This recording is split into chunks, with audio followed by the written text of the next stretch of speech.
ગામથી મોય એટલે આવ્યો તો સમર્થન આલવા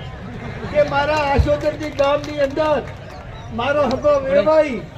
એનો છોકરો એવો રેવાડે ચડાયો છે અત્યારે થાળી 3 એકર જમીન વિસાઈ ગઈ હમણાં તબેલો પાઘડી ઢોલ ઉધણો વેચી અને આજ મને ધ્યાન મળ્યો તો 5 મિનિટમાં સીધું રહી જાય રાખો બીજો આ પટેલ સમાજની બહેનો કોઈક વિરોધ કરવા આવી હતી જગદીશ મહેમાન કે થરાદમાં આવ્યા છે કે દ્રષ્ટિ દારૂથી વેચાતો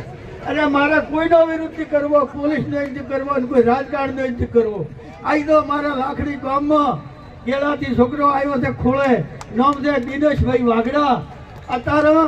એની બે ભાઈઓની બેનું રાતીની પિયોરમાં અને ઢોર બકરા લઈને ઢોરની જે હતું અને ખેતર હિયારી ભેળવી હાલ એ ખેતરમાં ઢોર રખડતા ફરે છે ને કે આ ભલદેવભાઈ પૂછી લો એ જાહેર કરવા આવ્યો છું કે આ દરેક વેચે છે કોણ ખાનારાને પકડવાના નથી લાઈ હજારો કરોડનો જે ફાયદો કરતા હોય એ લોકોની જો આપણી સરકાર પકડાવે તો થરાદમાંથી દર મહિને 1 કરોડનું દ્રક્ષ વેચાતું હોય તો બંધ થાય એવા ભેટી આખી બસી જાય પછી તો મહિને ઓલું તો દારૂ તો 50 રૂપિયાનું હોય તો ઘણું થાય એથી કોઈ મરી જવાનું નથી આ તો જરૂરના 5000 રૂપિયા જોવે છે લાંબા ચોથી પછી ઓલા ગોમની જે ઢુકડીઓ મળી છે 10% વાળા એવા 30-40 છોકરાને ભેગા કરી મોબાઈલમાં ગ્રુપ બનાવી અને ગોમથી 10-5 છોકરા એવા છે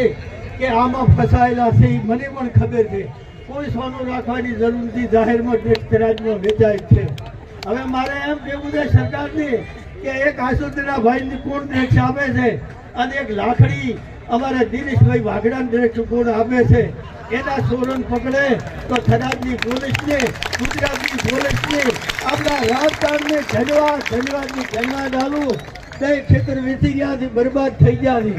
એક બીજું કે ભલો દ્રક્ષ વિસ્તાર ભેગો પકડવાના નથી પેલા 10% રૂપિયા કોણ હાલે છે એ લાકડી વાળાને એક 25 લાખ આવ્યા છે